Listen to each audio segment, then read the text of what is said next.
अगर कोई देश ये कहता है कि हम राजकोषीय घाटा से जूझ रहे हैं, सीधे समझ जाइएगा कि उसके पास हर तरह का घाटा है। तो घाटा तब तक नहीं लगेगा जब तक आप कहीं से लोन नहीं लिए हैं, और लोन आप अपने ससुराल से नहीं लिए कि ब्याज नहीं देना है।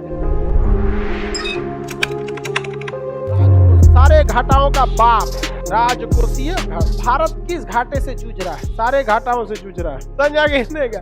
देखिए, लोन लेना गलत बात नहीं है, सोचा घाटा लगना बहुत गलत बात है। भारत हर तरह के घाटाओं से जूझ रहा है।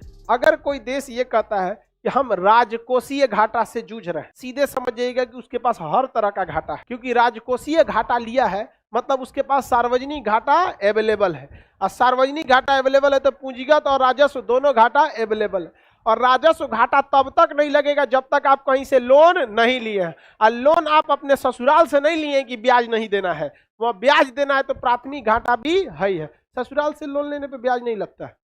कहाँ से तू लव मैरिज किया होगा? कह रहा है कि सर लगता है। लव मैरिज में ससुराल में ज्यादा वैल्यू नहीं होती, अरेंज मैरिज में ससुराल में वाह जिल्ले इलाही।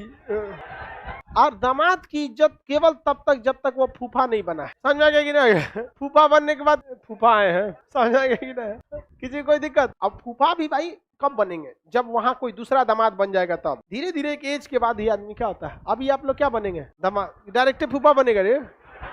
आगे बढ़े। लड़की सबको समझ में आता है? लड़की सब खूब समझती है। सब लड़की सब में ना, हमारे यहाँ जितना लड़की थी सब नया नया ब्याह हुआ तो अपने हस्बैंड के साथ ऐसे घूम रही थी जैसे लग रहा है एनर्जी कमांडो लेके घूम रहे। अरे एकदम खूब उतरा के।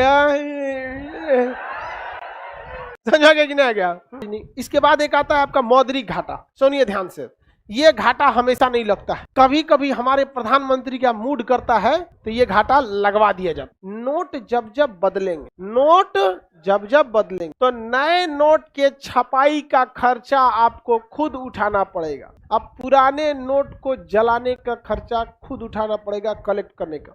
इससे एक बहुत ज्यादा व्यय बढ़ जाएगा। तो ऐसे घाटा को हम मौद्रिक घाटा के नाम से जानते हैं। किस घाटा के नाम से? कौन सा घाटा? किसी को कोई दिक्कत नहीं है? आगे बढ़े। क्या मौद्रिक घाटा हर साल लगता है? आप बताइए चंद्रशेखर आजाद, मौद्रिक घाटा कब लगा था? अभी 14 में 2016 में 8 नवंबर 2016। कल से 500 रुपए और 1000 के नोट बंद हो गए। समझ में गया कि नहीं? गया बंद हो गया। बहुत लोग को दिक्कत हुआ था, लेकिन जब भी नोटबंदी होती है तो दिक्कत होता है, लेकिन ये नोटबंदी किसी काम की साबित नहीं है। आगे बढ़े।